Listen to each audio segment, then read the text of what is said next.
Pessoal, estamos aqui no nosso bate-papo com a doutora Roberta Densa. O papo está muito bom, mas tem que trazer alguns assuntos que não são tão legais.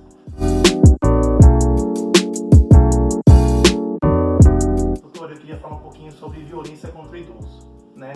A gente tem aí no dia 15 de junho, que é celebrado o Dia Mundial de Proteção do Idoso. Já foi criado o Junho Violeta, que é uma forma de tentar conscientizar as pessoas sobre a prevenção do idoso. Mas a própria pandemia trouxe pra gente aí números que mostram o quanto o idoso ele ainda é agredido, principalmente dentro de casa, né? Como a gente pode tratar essa questão do idoso, da agressão ao idoso, baseado no próprio estatuto? Legal. Luiz, o ser humano é violento por natureza. A gente tem que partir desse pressuposto. Então, dentro das nossas estruturas neurais, nós temos uma estrutura que pode nos fazer violentos, tá? Então, o que eu quero dizer com isso?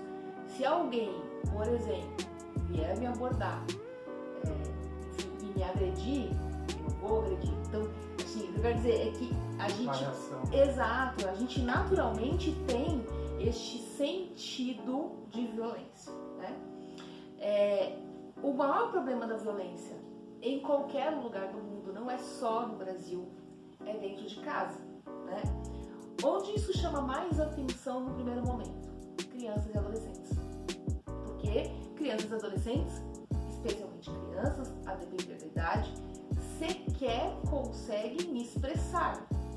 Então, onde surgiu a ideia de proteção contra a violência no mundo? Primeiro, na Convenção Internacional dos Direitos da Criança, falando lá na década de 50, falando da necessidade de proteção deste tipo de vulnerabilidade. E aí, a gente não pode negar de forma alguma que isso acontece. Aliás, eu conversando com um colega recentemente que morou na Alemanha, disse que um dos maiores problemas lá é a violência contra a criança, né? Pais que abandonam, enfim. Então, esse é o primeiro ponto. Somos violentos, temos uma natureza, violência. É claro que a gente também tem uma natureza amorosa, é claro que a gente também tem uma natureza de convivência social. Mas essa violência, ela aparece em qualquer classe social. Isso é um erro quando as pessoas falam que a violência acontece apenas entre os mais pobres. É que, especialmente no Brasil, isso fica mais evidente, né?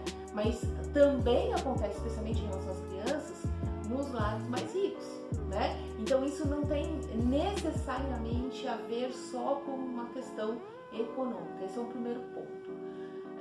O fato é que, em relação aos idosos, nós também copiamos do Estatuto da Criança e do Adolescente a mesma estrutura de proteção contra a violência. Então, nós pegamos o tipo de vulnerabilidade da criança para também utilizar em relação ao idoso. O que nós temos no Estatuto do Idoso? Uma rede de proteção e entidades de atendimento de proteção ao idoso. E hoje, no Brasil, e eu diria especialmente no estado de São Paulo, porque é o que eu conheço mais, estou mais ligada, né?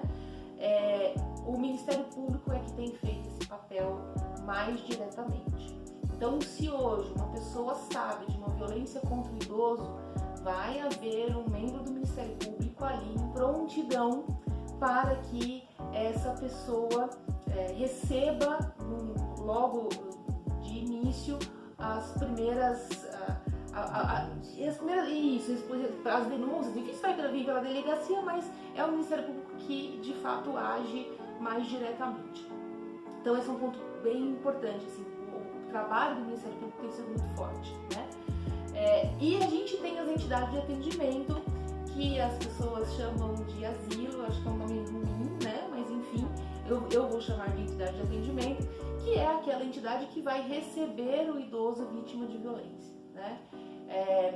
E essa rede de proteção, ela está ligada ao município diretamente, tá? Então eu posso ter uma entidade de atendimento a esse idoso que recebe por parte do município uma verba para atuar em proteção do idoso, com fiscalização dos conselhos municipais, com fiscalização do Ministério Público, e existe um trabalho muito bem feito em relação a isso, se compararmos o Brasil antes de 2003 para o Brasil 2003 para frente.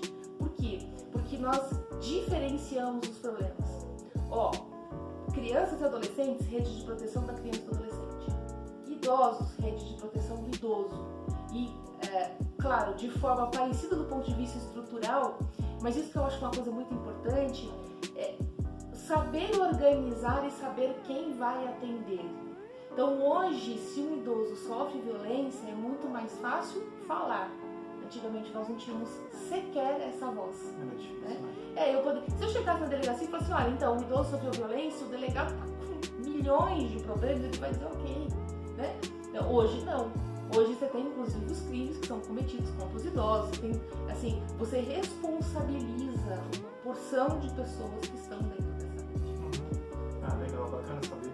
Acho que também uns lugares chamados CDI são onde as pessoas, os idosos passam o dia, caso o filho ou a pessoa que cuida precise trabalhar, né? Esses lugares, assim como alguns postos de saúde, né?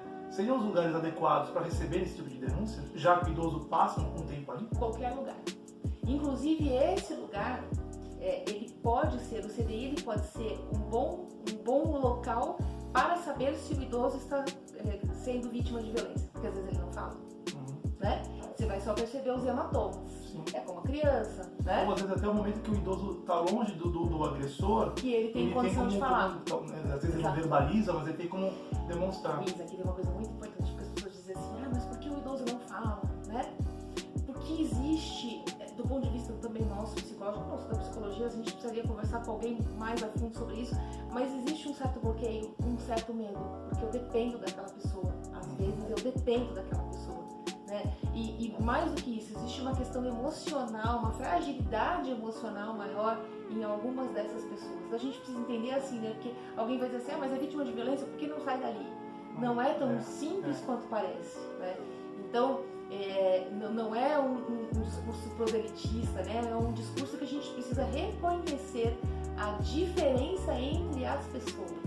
Então, cada pessoa vai agir de uma forma diferente. Então, essa entidade, ela pode, que é o CDI, ela pode perceber a violência. Um médico pode perceber a violência e denunciar. E essa denúncia ser encaminhada ao Ministério Público. Isso tem funcionado. É que durante a pandemia, como as pessoas ficaram mais em casa, então a gente teve outros tipos aí de violência que ficaram ainda mais evidentes. Pessoal, o assunto é muito sério. Se você souber de algum idoso ou de qualquer pessoa que está numa situação dessa, sofrendo violência, não deixe de denunciar para as autoridades competentes. O papo está muito legal, não sai daí que o papo continua. Valeu!